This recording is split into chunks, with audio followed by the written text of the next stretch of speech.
मी अर्जुन कडुमाळे बोलतो आहे. माझ्या मिसेस आज सकाळी 8:15 वाजता अजिंठा चौपल्लीवर ॲक्सिडेंट झाल्यामुळे देहांत झाले. रस्ता खूप खराब होता, त्यामुळे त्यांचा मृत्यू ओढवला. गाडीवाल्याने त्यांना मागून ठोकलं आणि त्या चाकाखाली गेल्या. खराब रस्त्यामुळे झालंय काय? खराब रस्त्यामुळे झालंय का सगळं? खराब रस्त्यामुळे सर्व काही घडलं आहे. अच्छा, काय मागणी काय आपली आता? याच्या पुढे कधी अपघात झाला होता का असं कोणाचा कुटुंबात तुमच्या खराब रस्त्यामुळे इथे? त्या एक वेळा त्यांना चौपल्ली त्या रस्त्यावर तिरसोली रोडवर झाला होता. मोटरसायकलवाल्यानं ठोकलं होतं.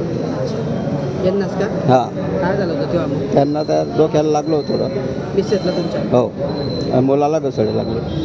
तेव्हा पण रस्त्यामुळेच झाला होता का अपघात? हा रस्ता चांगला होता, पण ते गाडीवाल्यानं खोदल्यामुळे झाला. रोडाचं काम चालू आहे. सिंगल आता काय मागणी काय आहेत बाबा आपली आता? रस्ता चांगला दुरुस्त व्हावा आणि ट्रक चालकाला शिक्षा व्हावी, हेच आमचं. नाव तुमचं? अर्जुन कडुमाळी. मिसेस होता का तुमचं? हो, माझा मिसेस आहे. माझा फुलांचा व्यवसाय आहे. ठीक. मी जळगाव शहरातल्या खराब रस्त्यांमुळे आतापर्यंत अनेक बळी गेलेले आहेत. दादा, हा रस्ता दर महिन्याला 4-5 दिवसामध्ये एक अपघात येथे होतो. जवळपास एका वर्षाचा विचारल्यानंतर 450पेक्षा जास्त लोकांचा मृत्यू झाला आहे. काय नेमकी मागणी असणार आहे? काय तुमचा रोष आहे? सर, रस्ता कमल पॅराडाईजपासून तर अजिंठा चौपलीपर्यंत ही सिंगल लाईन चालू आहे. पण त्यांनी सिमेंटच्या रोडाचं काम चालू केलेलं आहे. पण त्याच्या आधी रस्ता असा खणून ठेवलेला आहे की तिथनं मोटरसायकलवाला जर गेला, जोरात म्हणा की हळू म्हणा, ती गाडीचा बॅलन्स जातो आणि तो साहजिक तो रस्त्यावरनं पडणार आहे.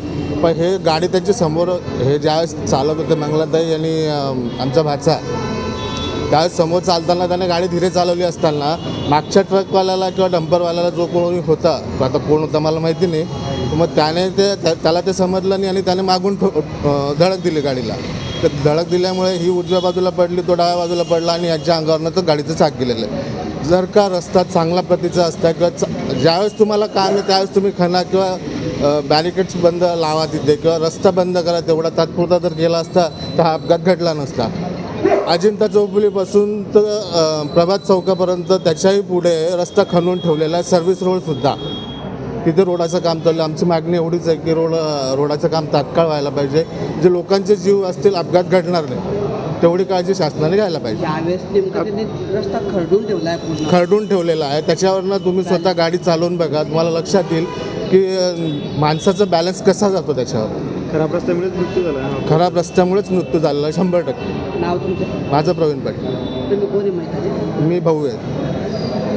सांगणार दादा, अपघात झालेला आहे, नेमका हा अपघात कसा झाला आणि यामध्ये काय नेमकी घटना घडली?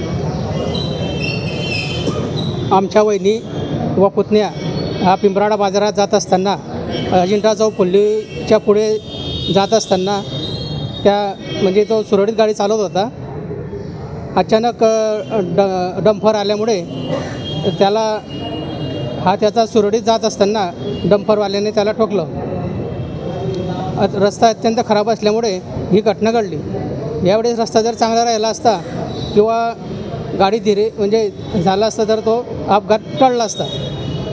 रस्ता खरडून ठेवला आहे नेमका त्याच्या? रस्ता खोदून ठेवलेला आहे, त्याच्यामुळे हा अपघात घडलेला आहे.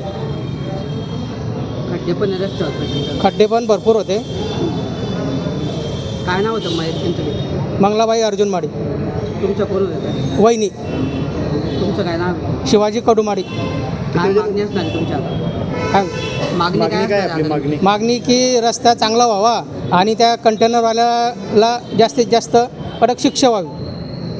किती वाजेची घटना आहे दादा? 8:15 वाजता झालं आहे सकाळी. खराब रस्त्यांमुळेच बळी गेला का? खराब रस्त्यामुळे हा बळी गेलेला आहे. त्याची सरकारने दक्षता घ्यावी आणि यापुढे अशी घटना घडणार नाही, त्यासाठी रस्त्याचं काम व्हायला पाहिजे. किती दिवसापासून खराब आहे रस्ता? रस्ता तर भरपूर वर्ष झाले खराब आहे, रस्त्याचं काम होतच नाही. अच्छा, खूप अपघात झाले आतापर्यंत भरपूर अपघात झाले, कालिंगा मंदिरापासून तर तिथपर्यंत. त्यासाठी बायपास करण्याची जास्त गरज आहे. तो बी बंद आहे? तोही बंद झालेला आहे. सुरू केला पाहिजे का आता? आता तो सुरू करायला पाहिजे आणि तर स्वतपासून तर कोटेनगरपर्यंत बायपास व्हायला पाहिजे. आपलं नाव होतं शिवाजी कडुमाडी.